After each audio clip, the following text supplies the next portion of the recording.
آپ لوگوں نے آئی ایم ایف کے بارے میں تو بہت سن رکھا ہوگا اور اس کے حوالے سے بہت سی کہانیاں بھی مشہور ہیں۔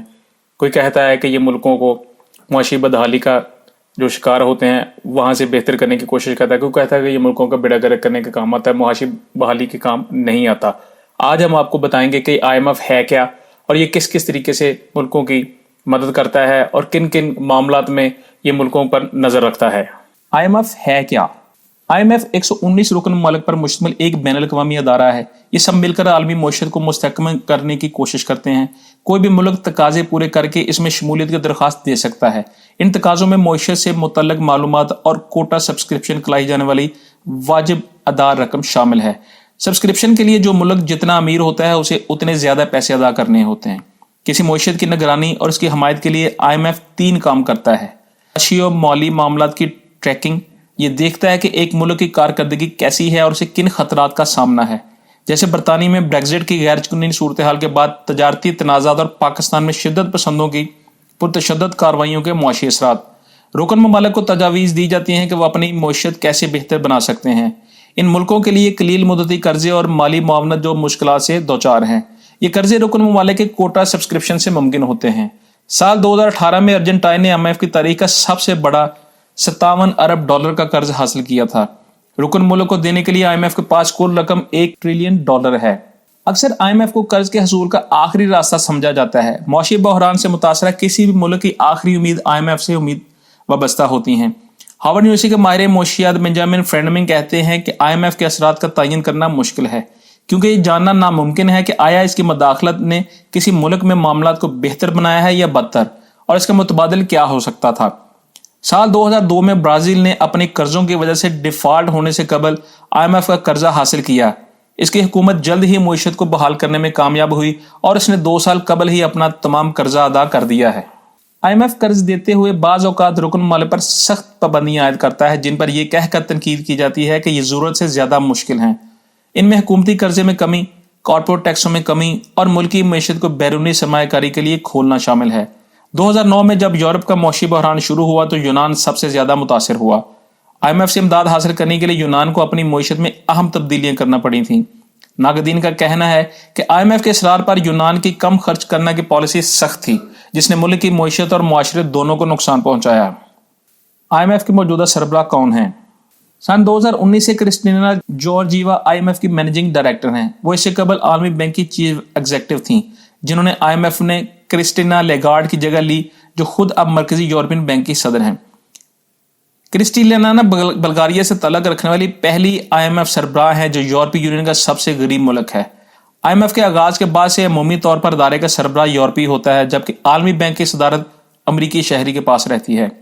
2019 میں بطور آئی ایم ایف سربراہ اپنی پہلی سالانہ کانفرنس سے قبل کرسٹینا نے خبردار کیا تھا کہ بریگزٹ یورپ اور برطانیہ دونوں کے لیے تکلیف دہ ہوگا۔ آئی ایم ایف سن 1944 میں امریکہ میں ہونے والی بریٹن ووڈ کانفرنس کے نتیجے میں وجود میں آیا تھا۔ اس کانفرنس میں دنیا بھر سے دوسری عالمی جنگ کے دوران 44 ممالک نے شرکت کی، جن میں برطانیہ، امریکہ اور سوویت یونین شامل تھے۔ اس کانفرنس میں عالمی معاشی معاملات کے ساتھ ساتھ ایک مستحکم ایکسچینج ریٹ کا نظام بنانے اور جنگ سے متاثرہ یورپی ممالک کی معیشت کو بحال کرنے پر بات چیت ہوئی تھی۔ ان مقاصد کو پورا کرنے کے لیے عالمی بینک اور آئی ایم ایف معرض وجود میں آئے۔ آئی ایم ایف کے اراکین ایک فکسڈ ایکسچینج ریٹ کے نظام پر متفق ہوئے تھے، جس کے بارے میں طے ہوا تھا کہ اسے 1970 تک قائم رکھا جائے گا۔ پاکستان کے آئی ایم ایف پروگراموں میں شمولیت کے بارے عالمی ادارے کی ویب سائٹ پر موجود تفصیلات کے مطابق پاکستان کے آئی ایم ایف کے ساتھ ابھی تک 23 پروگرام ہوئے ہیں، اور پہلا پروگرام دسمبر 1958 میں طے پایا، جس کے تحت پاکستان کو $2.5 کروڑ دینے کا معاہدہ ہوا تھا۔ اس کے بعد آئی ایم ایف پروگراموں کا سلسلہ بڑھتا گیا۔ آخری بار آئی ایم ایف بورڈ نے اگست 2022 میں ایکسٹینڈڈ فنڈ فیسلٹی کے 7ویں اور 8ویں ریویو کے تحت پاکستان کو $1.1 ارب قرض دیا تھا۔ ایگزیکٹو بورڈ نے جولائی 2019 میں پاکستان کے لیے $6 ارب قرض کی منظوری دی تھی۔ آئی ایم ایف پروگرام کی تاریخ کے مطابق فوجی صدر ایوب خان کے دور میں پاکستان کے آئی ایم ایف سے 3 پروگرام ہوئے۔ پاکستان پیپلز پارٹی کے وزیر اعظم ذوالفقار علی بھٹو کی سربراہی میں بننے والی پہلی حکومت کے دور میں پاکستان کے آئی ایم ایف سے 4 پروگرام ہوئے۔ فوجی صدر جنرل ضیاء الحق کے دور میں پاکستان آئی ایم ایف کے 2 پروگراموں میں شرکت کی۔ پی پی پی کی دوسری حکومت میں بینظیر بھٹو کو وزارت عظمیٰ کے دور میں پاکستان آئی ایم ایف کے 2 پروگراموں میں شامل ہوا۔ سابق وزیر اعظم نواز شریف کی پہلی حکومت میں ایک آئی ایم ایف پروگرام میں پاکستان نے شمولیت اختیار کی۔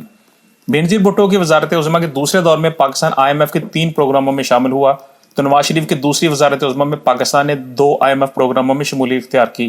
سابق فوجی صدر پرویز مشرف، ان کے دور میں 2 IMF پروگرام ہوئے۔ پیپلز پارٹی کی 2008 سے 2013 میں بننے والی حکومت میں 1 پروگرام، پاکستان مسلم لیگ نواز کی 2013 سے 2018 میں حکومت میں 1 پروگرام، اور پاکستان تحریک انصاف کے دور میں 1 IMF پروگرام پاکستان کو دیا گیا، جو تحریک انصاف کی حکومت کے خاتمے کے بعد نواز لیگ کی سربراہی میں مخلوق حکومت نے جاری رکھا۔ سب سے پہلے ایک رکن ملک IMF سے مالی مدد کی درخواست کرتا ہے۔ اس ملک کی حکومت اور IMF کا عملہ معاشی اور مالی صورتحال اور قرض کی رقم پر بات چیت کرتے ہیں۔ ملک کی حکومت اور IMF معاشی پالیسیوں پر اتفاق کرتے ہیں، جس کے بعد IMF اس ملک کو قرض دینے پر راضی ہو جاتا ہے۔ IMF کے شرط سے مراد پالیسی اقدامات ہیں جو قرض لینے کے لیے ایک ملک کو کرنے ہوتے ہیں۔ پالیسی پروگرام IMF کے بورڈ کو پیش کیا جاتا ہے، تاہم ایمرجنسی فائنانسنگ کے تحت اس نظام کو تیز کیا جا سکتا ہے۔ ایگزیکٹو بورڈ قرض کی منظوری دیتا ہے، جس کے بعد IMF پالیسی اقدامات کی نگرانی کرتا ہے۔